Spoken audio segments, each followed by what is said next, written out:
Hi, it's Lauren Hribar, and today we're going to be talking about Chapter 2 of the Leadership Studies. I have my iPad right here, so that's what I'm looking at. I'm looking at my notes. But this chapter was all about leadership styles, and I thought this was pretty interesting just because there's so many different points of view out there, and so many people handle leadership differently.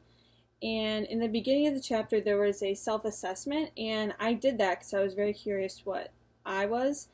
And in the end, I scored a 12 for authoritarian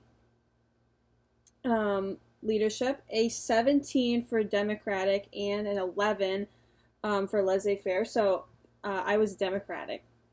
And that was at first surprising to me just because. I feel like I would have thought it was authoritarian, but when I actually took the assessment, it said Democratic. But then when I actually read about what each of them were, it made more sense to me. So, scroll down. So, authoritarian leaders, they like to be strict over everybody, and they think that everyone should be listening to them and you should tell all the workers what to do, and they like to make a distinctive gap between themselves and the workers. So personally, I think leaders, in my own experience, that I've had to deal with like that is like my coach from high school for dance team.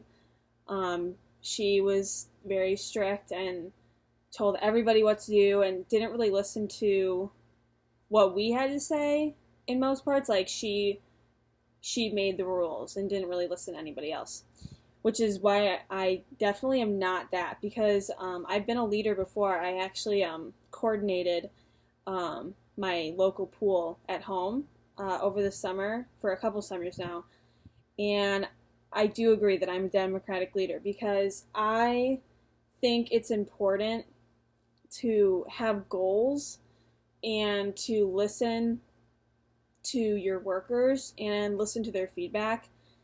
And it says that the democratic style of leadership is often most effective, being associated with increased follower productivity, satisfaction, and involvement and commitment.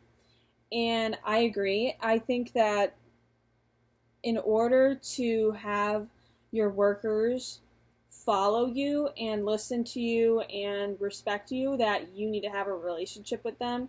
And I think that's something that authoritarian leadership doesn't have. Personally, I will listen to someone more if they respect me and respect what I'm thinking or respect my opinions.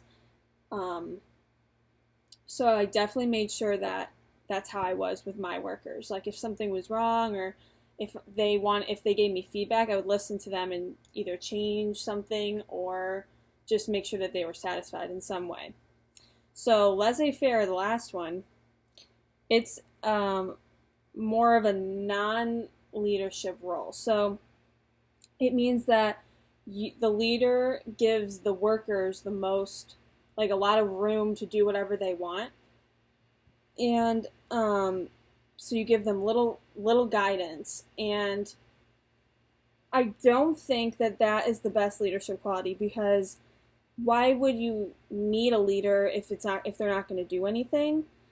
I think that it's important to have someone looking over all the workers to look for conflicts or to help through certain situations, to give them advice on how to work better.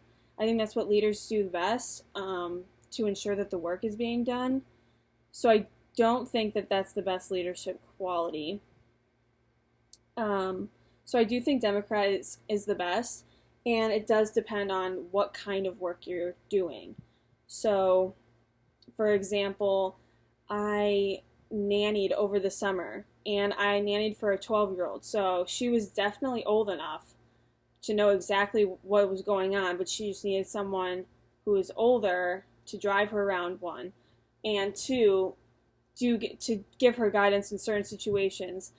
So obviously I listened to her the most in that situation, but in my pool, at the pool job, I did need to be more of a strict leader and give more guidance to them, but at the same time, I would listen to their feedback.